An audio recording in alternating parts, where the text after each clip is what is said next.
Hi reader. Welcome to our channel. Book summary: The Stories of My Life, James Patterson. Author, James Patterson.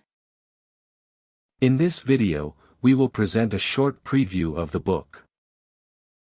I lived with Jane Hall Blanchard for 7 years, until she died at 39.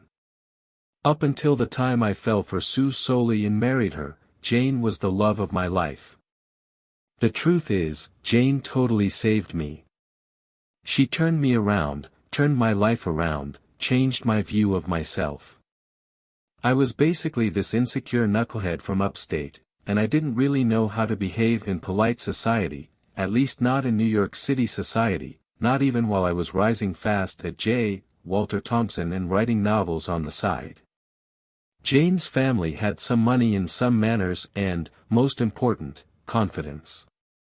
And Jane was always so considerate, so human, never impatient with me.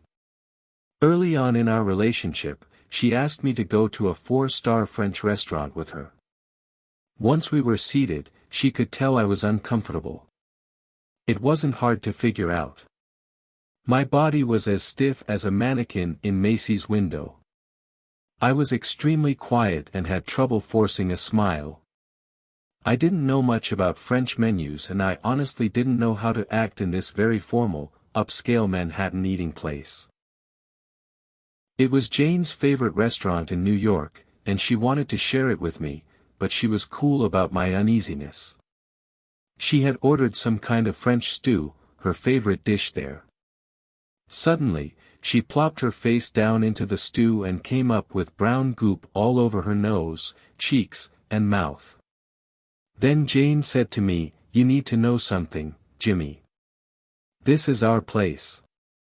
This is our restaurant. We belong here." She didn't say it loudly, and she didn't lower her face into the plate in a way that would offend anyone around us. Her movie-worthy gesture was just for me. This is our place. We belong. You belong. So chill out. And Jane did it in such a kind way, with her usual humor. There was no implied criticism. That's the kind of person she was. A while later, I did a year in therapy. It was valuable as hell. I saw a terrific doctor, a great, smart guy to talk to, once a week. Ultimately, he became a friend. After I stopped seeing him as a doctor, we'd go out to lunch once or twice a month. He even paid half the time. Maybe 40% of the time. He got me more in touch with myself. I had some anger issues and he helped me see that the anger mostly had to do with my father. He helped me understand that the way I was acting wasn't really me, it was my father.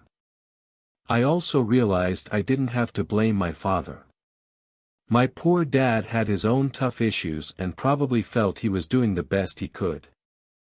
The year of therapy helped me understand that I was, well, lovable, not because I was first in my class, not because I was successful as hell, but because I was me. Basically, a reasonably nice person who mostly tries to do the right thing. And that was another thing about Jane. She loved me. I couldn't help wondering, why? But she did. Early on in our relationship, we took it slow. Jane and I would get together after work. We'd go to a movie, go to a restaurant, or just do nothing. She did some home cooking. But every time she'd see me, she would totally light up. She'd wave both arms over her head. She'd call out my name. Even on a crowded New York street. She could be silly and get me to be silly and give her a big smile. I'm not one of the world's best smilers, but Jane could get me smiling every time. That smile lasted for 7 years. When Jane and I started going out, she was a pack-a-day smoker. My parents both smoked, so I was accustomed to it, but I didn't like it. I could never get used to that awful, acrid smell. One morning before we went to work, Jane announced, "I'm not going to smoke anymore." I'm done with that filthy habit. I'm finished. She was going to do it cold turkey too.